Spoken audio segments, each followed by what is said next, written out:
अब वो काट ही आपके आईएमसी में मिलेगा, यही हम बताने का प्रयास करेंगे। और यही चीज जिस दिन आपके दिमाग में आ जाएगी उस दिन आप लोग सम्मान के पात्र बन जाओगे और अपना ये एसोसिएट का नाम सिद्ध करके दिखा पाओगे। कहते हैं ना, सिद्ध करके दिखा पाओगे कि वाकई में हम एसोसिएट हैं, हम देश की समस्या को खत्म करने का पावर रखते हैं। हमारे अंदर वो जानकारी है कि हम जहां खड़े होंगे वहां से बीमारी और बेरोजगारी भाग जाएगी। और जिस दिन सामने वाले को यकीन हो जाएगा, आपको बाकायदा इज्जत करना शुरू कर देगा, अपने गांवों में बुलाना शुरू कर देगा, मीटिंग कराना शुरू कर देगा, आपके प्रोडक्ट लेना शुरू कर देगा, आपके साथ जुड़ना शुरू कर देगा। कमी हमारे अंदर है, हम खोजते हैं कि समाज में कमी। हमें लगता है, हम जब किसी के पास पहुंचते हैं तो हमें लगता है यार सामने वाले ने मेरे को बैठने को नहीं कहा, सामने वाले ने मुझे कुर्सी नहीं दिया, उसने मेरे को टाइम नहीं दी, वो मेरे साथ ज्वाइन नहीं हुआ, उसने मेरे प्रोडक्ट नहीं लिया, साला मूर्ख है, वो हमारे किसी काम का नहीं, अब तो दोबारा हम वहां जाएंगे नहीं। हम ऐसा सोचते हैं कि नहीं? देखिए, हम बिल्कुल एकदम खुली बात कर रहे हैं। हमारे साथ जो होता है वही आपके सामने प्रकट कर रहे हैं और वही आपके साथ होता है, क्योंकि काम सबका एक है। आज हम करके अगर 4 कदम आगे हैं तो आप लोग अभी पहला कदम स्टार्ट कर रहे हैं और ये पहले कदम की समस्याएं हम आप लोगों के सामने रख रहे हैं। क्यों? कि आप जानिए, ठीक है ना? तो वहां पे हम उसको दोषी ना माने। हमें इस मीटिंग के माध्यम से यही सीखना है कि हम कैसे उनकी समस्याओं को उनके सामने प्रकाशित करके और उसका जो है सलूशन, समाधान उसके सामने प्रस्तुत करें और उस समाधान के माध्यम से सिद्ध करें कि हम आपकी बीमारी और बेरोजगारी को खत्म कर सकते हैं, ठीक है ना? और उसके लिए हमें जड़ जानना होगा। अगर उसने पूछ दिया कि भाई हम बीमार ही क्यों हो गए, तो आप क्या बता पाओगे? तो आपको पहले उसके सामने बीमारी की जड़ रखनी है, फिर उसके उपाय रखने हैं। बीमारी का जड़ क्या है? प्रदूषण। फिर से बात आ गई प्रदूषण पे। अब आप लोग कहोगे बस वही प्रदूषण तो बार बार तिवारी जी करते, ठीक है ना? लेकिन मैं बार बार क्यों करता हूं कि आप लोगों के मन मस्तिष्क में बात आ जाए, आप भी लोगों को प्रदूषण बता पाओ। आज ठीक है ना, 2 समस्याएं हैं, बीमारी और बेरोजगारी। बीमारी का जो कारण है वो आपको प्रकाशित करना पड़ेगा। कारण क्या है? पहला प्रदूषण, ठीक है ना? बार बार हम बताएंगे प्रदूषण। प्रदूषण कितने प्रकार के होते हैं? वैसे बहुत प्रकार के प्रदूषण होते हैं, लेकिन आप जितना याद कर सकते हो, जितना ये आपके दिमाग लोड ले उतना ही चलो भाई। तो कुछ प्रदूषण आप याद कर लो। वाकई में प्रदूषण सबसे पहला कारण है बीमारी का। तो पहला कारण क्या है? श्वास। सबसे ज्यादा आवश्यक चीज क्या है?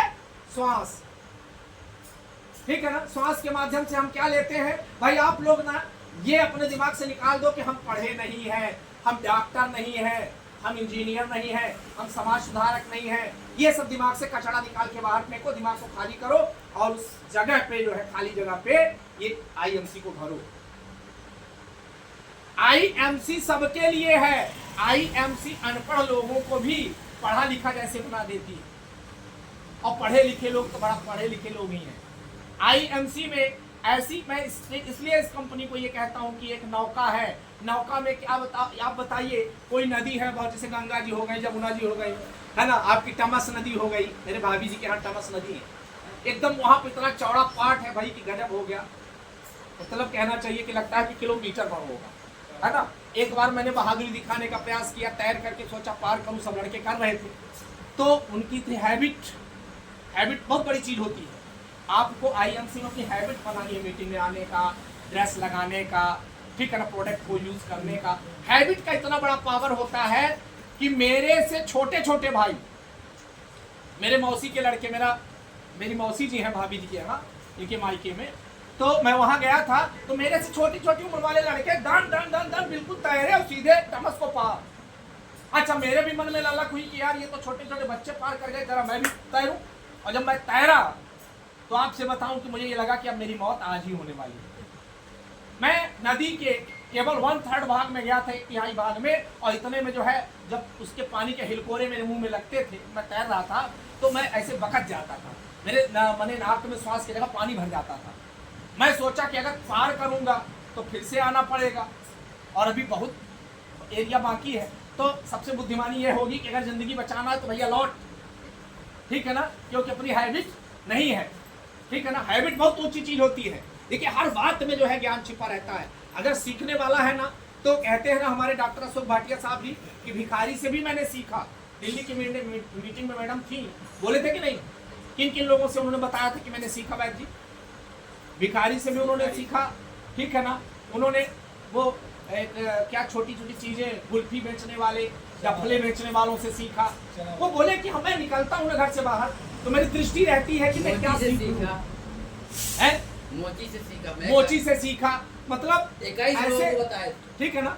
तो 21 लोगों को उन्होंने बोला कि मैंने 21 लोगों से विद्याएं सीखी है और उनका मैं उदाहरण प्रस्तुत करता हूँ। तो एक उदाहरण जैसा मेरा भी हो गया कि हैबिट नहीं थी, बहादुर मैं भी अपने को समझता था, लेकिन सारी बहादुरी धराशायी हो गई और जिंदगी और मौत के दोनों फर्क सामने आने दिखने लगे कि अब मेरी मौत हो जाएगी। अगर मैं लौटा नहीं तो मुझे रिटर्न वहां से जो है लौटना पड़ा। यहां से सीख ये मिलती कि हैबिट बनाइए और नदी को पार कर जाइए। अर्थात समस्या यहां आप समझ लीजिए वही, ठीक है ना। अपनी हैबिट बनाइए और समस्याओं को निपटारा कर दीजिए। अब हैबिट बनाने के बाद फिर से आ जाते हैं प्रदूषण पे आ जाते हैं। तो सबसे पहला क्या हुआ? श्वसन, ठीक है ना। ऑक्सीजन, हम प्राण वायु के नाम से ऑक्सीजन को जाता है, आप जाना जाता है। आप लोग जब कहीं जाते हो ना, क्या पढ़े हो कोई नहीं पूछेगा, जब कहोगे साहब ऑक्सीजन की कमी है, आप तो यार पढ़ा लिखा आदमी है लगता है। ऑक्सीजन वाकई में हम लोग जो मैंने भी पढ़ा था कभी, ये ना समझिए कि जो पढ़ा था ना ये बहुत पढ़ा हुआ आदमी है सामने वाला, तो इसने पढ़ा था तो ये बहुत जानता है, तो हम कुछ न जानेंगे तो बेकार हो जाएगा। वो भी ऐसे आपको 90% में पढ़े लिखे बता दूं कि पढ़े हैं साइंस से, और अगर साइंस की कोई बात सुन लेते हैं तो उनको लगता है हाँ ये चीज भी मैंने भी पढ़ा था।